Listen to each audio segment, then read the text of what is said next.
नाज़रीन, बाजे शहर में महंगाई ते कंट्रोल न थी सघियो। रमज़ान के भलारे महीने मुनाफ़िक़ और वापारी दुकानदार पंहिंजा मनपसंद रेट वसूल करे रहिया आहिनि। तफ़सील ॾिसूं था बाडे खां नबी रज़ा बलोच हिन रिपोर्ट में। जी नाज़रीन, मौजूद आहियूं बाडे जे मेन बाज़ार में। रमज़ान शरीफ़ जो भलारो महीनो शुरू थींदे ई वापारियुनि मुख़्तलिफ़ खाधे पीते जे शयुनि जा अघ ॿीणा करे छॾिया आहिनि, जंहिं सबबि हितां जा जेके आम शहरी आहिनि, ख़ासि करे पोरियत तबिको सख़्तु मुश्किलातुनि खे मुंहुं ॾेई रहियो आहे। अचो त उन सिलसिले में हितां जे वापारियुनि थोरे शहरियुनि सां ॻाल्हि ॿोल करियूं त उन्हनि जो छा चवणु आहे। धंधो कोन्हनि, सफ़ा डिम लॻा पिया आहिनि। कमायूं रिक्शे ते 200 रुपया, घर जो 1000-1500 रुपया ख़र्च। गोश्त हिन महीने में असां ॾिठो ई न आहे त गोश्त वठूं काॾो ग़रीब माण्हू। सभु को महांगाई लॻो पिया। तव्हां पाण ॾिसो था, रोड रस्ता सभु इहो भॻा पिया आहिनि। केरु विच में वॾेरो अचे ई नथो।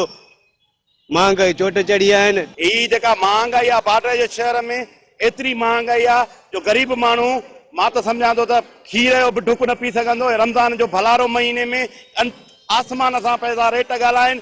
ग़रीब माण्हू रोज़ा रखंदो या महांगाई सां मुंहुं ॾींदो। गरीब माण्हू असां काॾे वञूं, ज़ुल्म लॻो पियो आहे। ऐं बचाला वटि त उहे बि सव ते लॻा पिया आहिनि। ग़रीब माण्हू वञो गे वठणु, गे ग़रीब माण्हू चईं सै में छा थो थिए, ज़ुल्म आहे। कोन महांगाई मारे छॾियो आहे। पहिरीं ॻाल्हि त शहर में असां का सब्जी को गोश्त खाई नथा सघूं, मछी नथा खाई सघूं। मुर्गी त मुर्गी हाणे 440 रुपया, 450 रुपया मुर्गी थी हले। हे 400 रुपया असांखे खट जी मिले थी मज़दूरी। इन मां असां छा जो का अटो वठूं, गोश्त वठूं। पर एम पास आहियूं, न आहे बसि नौकिरी न आहे, रोज़ी ते बीठा आहियूं। सॼो ॾींहुं रेडी था हलायूं त भई पूरी कान्हे।